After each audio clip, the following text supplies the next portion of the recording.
Document है, ये देखा आपने, दिख रहा है आपको? और इसमें आप देख लीजिए, ये सावरकर जी की चिट्ठी है जिसमें उन्होंने अंग्रेजों को लिखा है। और मैं पूरी चिट्ठी आपको पढ़नी होगी, देख लीजिए, मैंने हाईलाइट भी कर रखी है, मगर मैं सिर्फ आखिरी लाइन पढ़ना चाहता हूं। अंग्रेजी में लिखी है तो मैं अंग्रेजी में बोल देता हूं। I beg to remain sir your most obedient servant V D. Savarkar.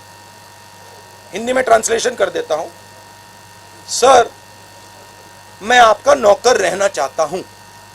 ये मैंने नहीं लिखा, ये सावरकर जी ने लिखा है। तो इसको आप पढ़ लीजिए, देख लीजिए। अगर फडणवीस जी देखना चाहते हैं इसको, वो भी देख लें। तो मैं तो इसमें बहुत क्लियर हूं, सावरकर जी ने अंग्रेजों की मदद की थी। रश्मि पुराणिक, साम टीवी।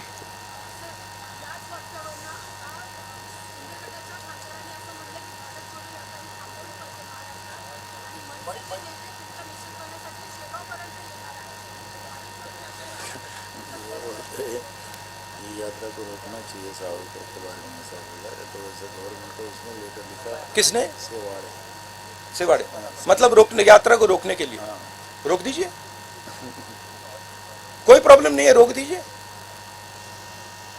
देखिए, किसी का कोई विचार हो उसको रखना चाहिए, और अगर सरकार को लगे कि भारत जोड़ो यात्रा को रोक देना चाहिए तो रोकने की कोशिश कीजिए, करिए। गजानन नुमाटे, टीवी 9। आपकी रैली देखिए, उसमें घोषणाएं चलती है कि 2024 में प्रतिपक्ष का प्राइम मिनिस्टर पद का चेहरा राहुल गांधी है। क्या आप भी यही सोच रहे हैं कि 2024 में आप as prime minister candidate opposition? मैं ये आप डिस्ट्रैक्ट करने का बहुत अच्छा तरीका है। हमारा काम भारत जोड़ो यात्रा का काम है, हमें भारत को जोड़ना है। ये इस सवाल के बारे में हम सोच ही नहीं रहे।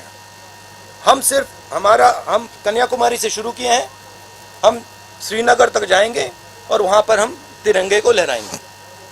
ये हम कर रहे हैं, ये हमारी तपस्या है, और हम और कुछ चीज के बारे में नहीं सोच रहे।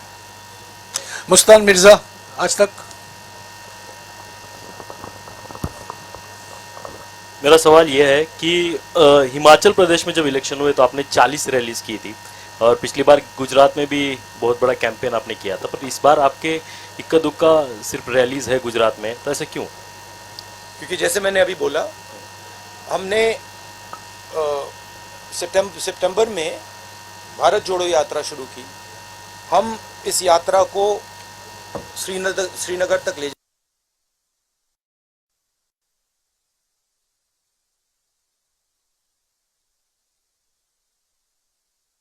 पूरा करना चाहते हैं। जरूर अगर कांग्रेस प्रेसिडेंट हमें कहेंगे कि हमें गुजरात जाना है, हिमाचल जाना है, तो हम जाएंगे। अभिजीत करंडे, एबीपी भाजपा। 5-6 साल से जो नेता जमीन पर नहीं दिखे थे, वो अचानक से जमीन पर दिखना शुरू हो गई। आपकी यात्रा शुरू होने के बाद महाराष्ट्र में बहुत सारे नेता दिखे। राहुल गांधी तो निकल पड़े, उन्होंने एक प्रोग्राम दे दिया है पार्टी के लिए।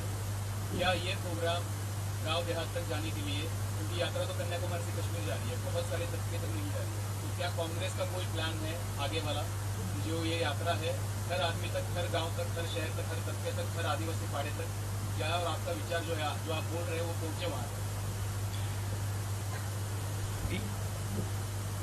यात्रा एक सोच है, एक काम करने का तरीका है, एक कह दो एक इमेजिनेशन है।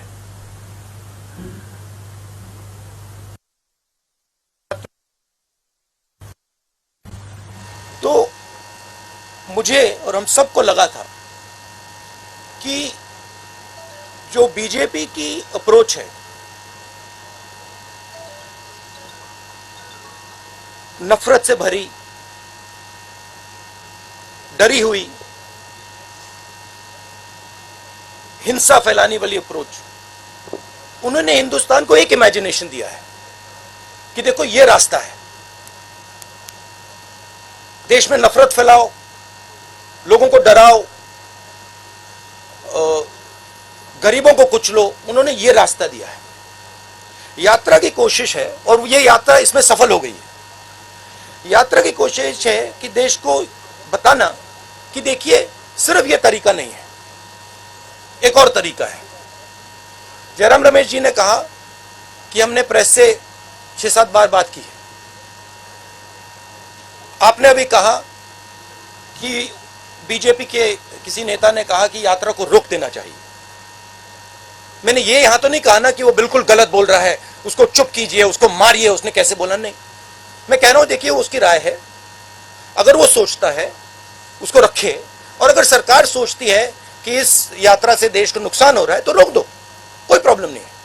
ये काम करने का एक बिल्कुल अलग तरीका है,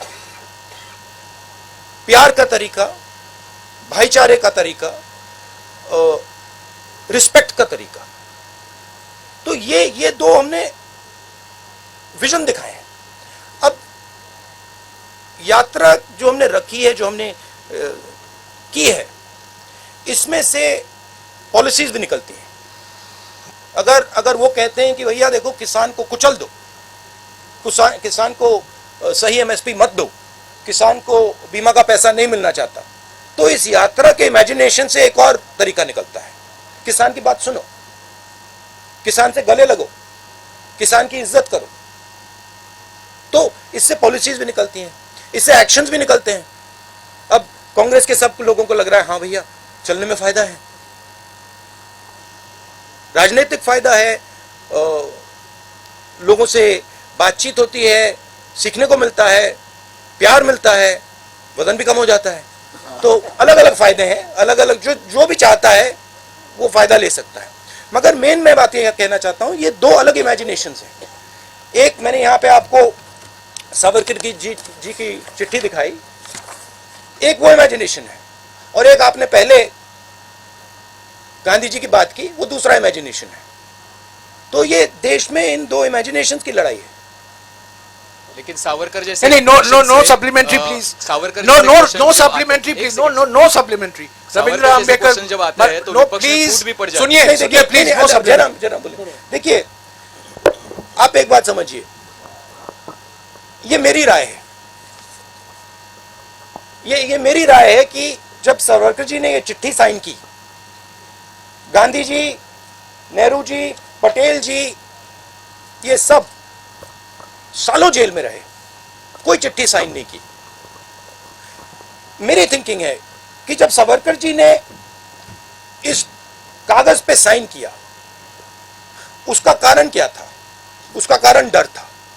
अगर वो डरते नहीं, वो इसको कभी नहीं साइन करते। और इस सिग्नेचर में धोखा था। जब उन्होंने ये साइन किया, वो हिंदुस्तान के जो सब नेता थे, महात्मा गांधी, सरदार पटेल, उन सबको उन्होंने धोखा किया, और उन्होंने उनको कहा कि देखो तुम गलत कर रहे हो, तुम्हें भी साइन कर देना चाहिए। तो ये दो विचारधाराएं हैं। हमारी पार्टी में हम डिस्कशन करने के लिए तैयार हैं। अगर कोई सोचे कि नहीं भैया यात्रा को ऐसे चलाना चाहिए, हम प्यार से सुनते हैं। हम डिक्टेटर नहीं है यहां पे।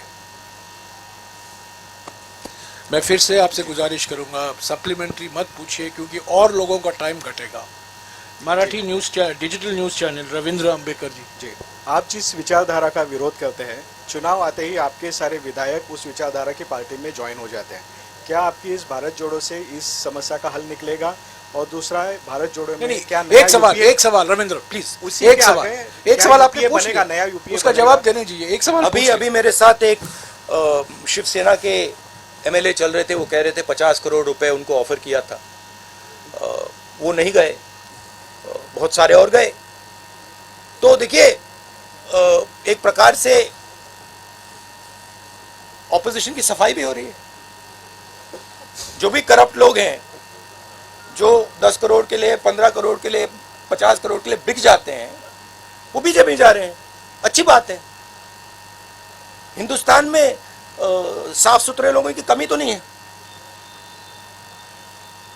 हमारे साथ आ जाएंगे। हमारे पास 12-13 मिनट का समय बाकी है। अब मैं हिंदी और अंग्रेजी मीडिया से सवाल लूंगा। अखिलेश मिश्रा, नवभारत, हैं क्या? पूछिए ना, आगे आगे पूछिए। जब तक आगे आएंगे मैं अगले सवाल से पूछूंगा। संतोष गवाई, दैनिक भास्कर, उनको माइक दीजिएगा, जल्दी जल्दी जल्दी।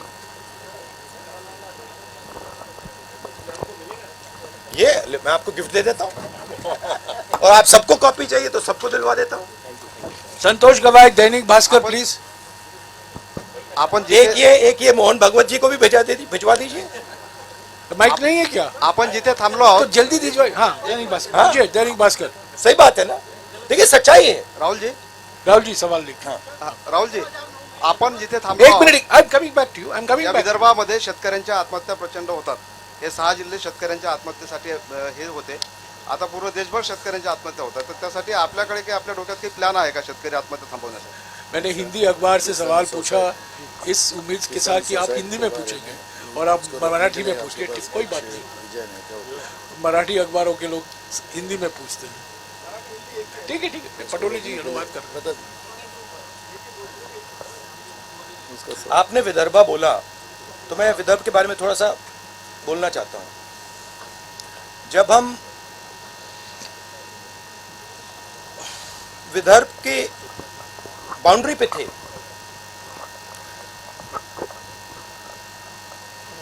तो हमारे लोगों ने कहा कि हमें वहाँ पे अंदर आने से पहले वहाँ पे आपका एक गीत सुनना है। हाँ, आप थे वहाँ पे? नहीं, आप नहीं थे वहाँ पे। गीत सुनना है तो मैं वहाँ पे गीत सुन रहा था और मेरे दिमाग में सवाल था उस टाइम जब वो गीत गा रहे थे। मुझे गीत बहुत अच्छा लगा और जब वो गा रहे थे मेरे दिमाग में सवाल था कि महात्मा गांधी जी जो थे वो वर्धा क्यों गए। मेरे माइंड में क्वेश्चन था, कितनी जगह है हिंदुस्तान में, कितने स्टेट्स हैं, वो यहाँ क्यों आए। तो मेरे दिमाग में ये सवाल था और मैं सोच रहा था। और फिर गीत के बाद वहां पे एक बड़ा सा आपने गेट लगा रखा था और गेट के जैसे मैं अंदर गया 10 मिनट नहीं हुए मुझे बात समझ आ गई कि जो कांग्रेस की जो आइडियोलॉजी है वो एक्चुअली विदर्भ में है और जो नेचुरल कांग्रेसी होता है वो सब विदर्भ में बैठे हुए हैं। अब आपने बोला विदर्भ के किसानों की बात की। विदर्भ में ज्यादा मुश्किल है, मगर ये जो आपने मुद्दा उठाया है ये सिर्फ विदर्भ का मुद्दा नहीं है, ये पूरे हिंदुस्तान का मुद्दा है। विदर्भ में पानी की समस्या है, उसके बारे में कुछ किया जा सकता है, मगर जो हमारे प्रोड्यूसर्स हैं जो खेती करते हैं उनको प्रोटेक्शन देने की जरूरत है, उनको उनकी रक्षा करने की जरूरत है। जैसे कोई परिवार में कोई जो ब्रेड अर्नर होता है वो जरूरी होता है, उसकी प्रोटेक्शन करने की जरूरत होती है। वैसे ही हमारा जो किसान है वो देश को भोजन देता है। आजकल हमारी मेंटालिटी, सरकार की मेंटालिटी कि भाई हाँ देखो ये खेती कर रहा है उसको छोड़ दो, करने दो, सही रेट मिले ना मिले छोड़ दो, कर्ज माफी की जरूरत है नहीं छोड़ो। ये एटीट्यूड बदलना पड़ेगा, उसको सेंटर में लाना पड़ेगा, कहना पड़ेगा कि नहीं ये सबसे जरूरी चीज है और ये देश को भोजन देते हैं, ये 24 घंटा काम करते हैं और सरकार और देश का फर्ज बनता है कि वो इनकी रक्षा करे। अब रक्षा कैसे होगी? रक्षा उसको सही दाम देने से। हम न्याय योजना लाए थे, समझा दूं या आप जानते हो उसके बारे में? हर महीने हिंदुस्तान के सबसे गरीब लोगों को डायरेक्ट बैंक अकाउंट में पैसा 72,000 रुपए साल के हर फैमिली को। तो उससे गरीब किसान के नीचे एक फ्लोर फर्श बन जाएगा, उसके नीचे वो गिर ही नहीं पाएगा। तो नीचे आपने उसको मिनिमम पैसा दे दिया, कम से कम पैसा, और साइड से आपने उसकी रक्षा की। आपने उसको जब उसको कर्जे की जरूरत, जब उसके कर्जा ज्यादा हो जाए, आप सेंसिटिविटी से सुनो, आप उसकी बात समझो। जब उस पर प्रेशर आता है, आप उस प्रेशर को रिलीज करो। तो ये सब काम बहुत आसानी से किया जा सकता है। हमने यूपीए की सरकार में ये काम किया था। और आप विदर्भ के किसान से पूछो, जब विदर्भ को दर्द हो रहा था, यूपीए ने एकदम यहाँ पे पैकेज दिया था। अखिलेश मिश्रा, नवभारत। राहुल जी, उत्तर प्रदेश में पार्टी आपकी बहुत कमजोर होती जा रही है, आपकी यात्रा उधर से क्यों नहीं जा रही है? ये जो यात्रा है ना, ये इसका लक्ष्य कन्याकुमारी से कश्मीर तक जाने का है। नहीं, आप चले गए, सवाल पूछ लिया। हाँ, जवाब नहीं चाहते क्या? हाँ, तो ये यात्रा कश्मीर तक जाएगी और कन्याकुमारी से ये शुरू हुई है। अब मुझे पता नहीं ये किसने बात बोल दी कि ये यात्रा उत्तर प्रदेश से नहीं निकलेगी। मुझे नहीं मालूम किसने बोला है, क्योंकि दिल्ली के बाद ये यात्रा उत्तर प्रदेश से निकलेगी। उत्तर प्रदेश से हरियाणा जाएगी, हरियाणा से पंजाब जाएगी, पंजाब से जम्मू जाएगी। तो पता नहीं ये मिस इन्फॉर्मेशन कौन फैला रहा है, मगर ये यात्रा यूपी में जाएगी। गजानन अवस्थी, लोकमत समाचार। एक मेरी एक्चुअली शिकायत है कि यूपी में थोड़ा और जाना चाहिए था, बट अगर हम थोड़ा और जाएंगे तो वो रास्ता फिर ज़्यादा लंबा हो जाएगा। इसलिए हमने यूपी में शायद 2-3 डिस्ट्रिक्ट्स में हम जाएंगे, 3, 4, 5 दिन जाएंगे। मैं राहुल जी से निवेदन करूंगा कि उनके जवाब के कारण हम इसको 5 मिनट बढ़ा सकते हैं तो अच्छा। हाँ, बढ़ा। ठीक है, गजानन अवस्थी प्लीज, लोकमत समाचार। हेलो सर, राज्य के अभी की जो खस्ताहाल एक minute please, Gajanan Awasthi. Sir, राज्य की जो खस्ताहाल स्थिति है अभी महाराष्ट्र की, तो ये पदयात्रा का उस पर कुछ असर होगा क्या वर्तमान राज्य की स्थिति पर? नहीं, राज्य मतलब महाराष्ट्र के राज्य ये थी कि